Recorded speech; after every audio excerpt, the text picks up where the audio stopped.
দর্শক শ্রোতা বন্ধুরা, ডিবেট উইথ রানা চ্যানেলের পক্ষ থেকে আপনাদেরকে স্বাগতম শুভেচ্ছা। বন্ধুরা, এই সরকারের মূল ভরসা স্থল মনে করা হয় সেনাবাহিনী ও ছাত্রদের। এরা এর সাথে ইসলামী দলগুলো সংশ্লিষ্ট থাকতে পারে বলে অনুমান করা হচ্ছে। বলা হয় এরাই পারবে বিএনপিকে মোকাবেলা করতে।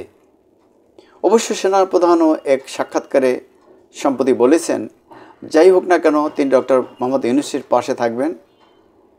কেউ কেউ বলতে চান, সেনাপ্রধান সাবেক স্বৈরাচারী শেখ হাসিনার আত্মীয় হলেও শেষ দিকে এসে তিনি আর হাসিনাকে সমর্থন করতে পারেননি। কার্যত তিনি ক্ষমতার দিকে না তাকিয়ে বরং এই সরকারকে টিকিয়ে রেখেছেন। তবে সর্বোপরি এই সরকারকে সংস্কারের পাশাপাশি জনআকাঙ্ক্ষা পূরণে মনোযোগী হতে হবে। তা না হলে দ্রুত নির্বাচন সহ সব দিক থেকে চাপ বৃদ্ধি পাবে, যা সামলানোর ক্ষমতায় সরকারে থাকবে বলে মনে হয় না। বিএনপি এই সরকারকে সংস্কারের জন্য যৌক্তিক সময় দেওয়ার কথা বললেও কার্যত বিএনপি নির্বাচনের জন্য ভেতরে ভেতরে অস্থির হয়ে উঠেছে, প্রস্তুতিও গ্রহণ করছে। তারা ইতিমধ্যেই মাঠে রয়েছে নানা কর্মসূচি পালনের নাম করে লক্ষ্য সরকারের কাছ থেকে দ্রুত নির্বাচনী রোডম্যাপ আদায় করা।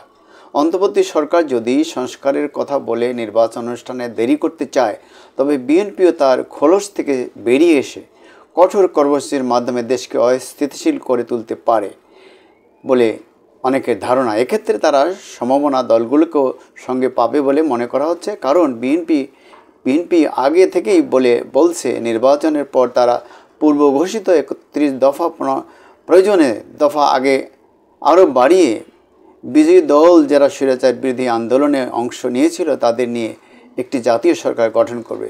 বিএনপি একটি উদারনৈতিক গণতান্ত্রিক দল। অতীতে দলটি কিছু আচরণে ফ্যাসিবাদের প্রতিফলন দেখা গেলেও পরিবর্তিত পরিস্থিতিতে অর্থাৎ স্বৈরাচারী শেখ হাসিনার পতনের পর তারা আরও উদার ও সহনশীল হয়ে উঠেছে।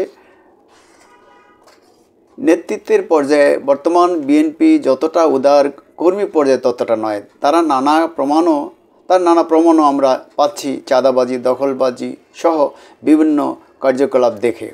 এই দলটিতে বরাবরই মুক্তিযুদ্ধের পক্ষের ধারাটা শক্তিশালী। এ দলের প্রতিষ্ঠাতা জিয়াউর রহমান ছিলেন একজন সেক্টর কমান্ডার ও মুক্তিযুদ্ধের ঘোষক কিংবা ঘোষণা পাঠকারী।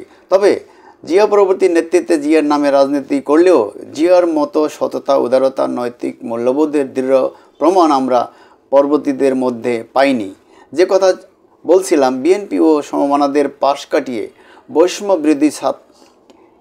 কেবল বৈষম্যবিরোধী ছাত্র, জামাত, হেফাজত ইসলামী আন্দোলন, অন্যান্য ইসলামপন্থীদের নিয়ে ডক্টর ইউনূসের নেতৃত্বাধীন সরকার চলতে পারবে বলে মনে হয় না। ফলে এই সরকারকে অনেকটা নির্ভর করতে হচ্ছে সশস্ত্র বাহিনী ও ছাত্রদের উপরে।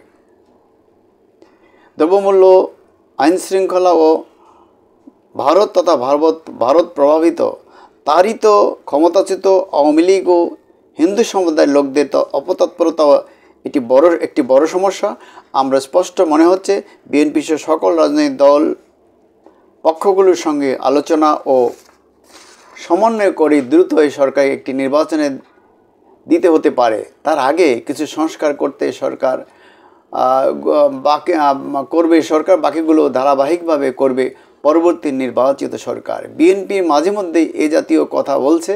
অন্তর্বর্তী সরকারের অন্যরা যাই বলুক না কেন, প্রধান উপদেষ্টা ডক্টর মোহাম্মদ ইউনূসকেই বলতে হবে শেষ কথা। তিনি ইতিমধ্যে এএফপিকে দেয়া এক সাক্ষাৎকারে বলেছেন, স্বৈরাচারী শেখ হাসিনা ক্ষমতাচ্যুত হওয়ার পর ভোটের মাধ্যমে দেশে একটি নতুন সরকার নির্বাচিত করার আগে নানা সংস্কার দরকার। তিনি আরও বলেন, সংস্কারের গতি ঠিক করে দেবে নির্বাচন কত দ্রুত হবে। তিনি আরও বলেন, সম্ভাবনীয় সাংবিধানিক সংস্কারের পাশাপাশি সরকার, জাতীয় সংসদ, নির্বাচনী বিধিমালার কাঠামোর বিষয়ে দেশে দ্রুত ঐক্যমত দরকার। তিনি বলেন, আমরা অন্তর্বর্তী সরকার, তাই আমাদের মেয়াদ যতটা সম্ভব সংক্ষিপ্ত হওয়া উচিত। এর আগে সেনাপ্রধান ওয়াকারুজ্জামান 18 মাসের মধ্যে এবং আইন উপদেষ্টা আসিফ নজরুল 2025 সালের মধ্যে জাতীয় নির্বাচন দেওয়া সম্ভব বলে উল্লেখ করেছিলেন। শেষ পর্যন্ত হয়তো পরিস্থিতি সেই দিকেই যাচ্ছে। আমরা দেখার অপেক্ষা রইলাম। খোদা হাফেজ। বাংলাদেশ জিন্দাবাদ।